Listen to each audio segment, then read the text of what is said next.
정부가 개성공단 문제를 해결할 마지막 회담을 북한에 제안했습니다. 6.2일째 통일부 장관이 성명을 통해서 직접 제안을 했는데요.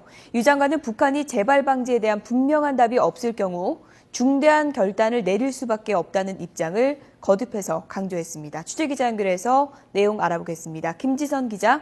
네, 통일부에 나와 있습니다. 네, 6.2일째 장관이 마지막 제안을 못 박아서 직접 회담을 제의했는데요. 자세한 내용 전해주시죠. 네, 6.2일째 통일부 장관이 오늘 성명을 통해 이 북한의 지난 6차 회담을 마지막으로 파행된 개성공단 회담을 다시 이어가자고 제안했습니다.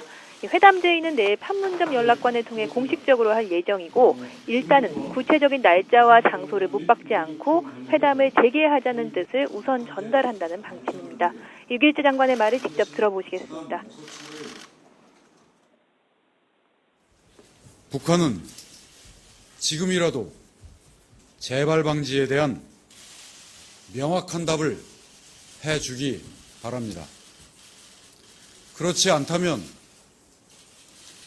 정부는 우리 기업들의 더 큰 정신적, 물질적 피해를 막기 위해 부득이 중대한 결단을 내리지 않을 수 없습니다.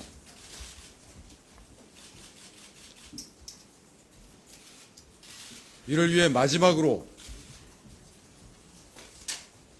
이에 대해 논의할 회담을 제안하고자 합니다.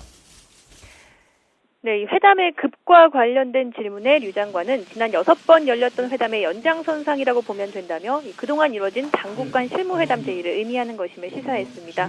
하지만 방금 들으셨듯이 류 장관은 회담 제의에 앞서 개성공단의 일방적인 가동 중단 사태에 대한 재발 방지책 마련이 우리 정부의 확고한 입장이라는 것을 분명히 했습니다. 북한에 두 번 다시 개성공단을 정치, 군사적인 이유로 가동을 중단시키지 않겠다는 명확한 답을 달라는 겁니다. 류 장관은 그러면서 북한이 응하지 않을 경우 정부는 중대한 결단을 내릴 수밖에 없다고 밝혔습니다.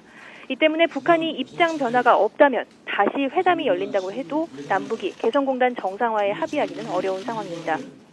정부는 이와 함께 인도적 대북 지원 방침도 밝혔습니다. 류 장관은 내일 5개 민간단체의 대북 지원을 승인하고 유엔 아동기금, 유니세프의 영유아 사업에 대한 지원을 하겠다고 설명했습니다.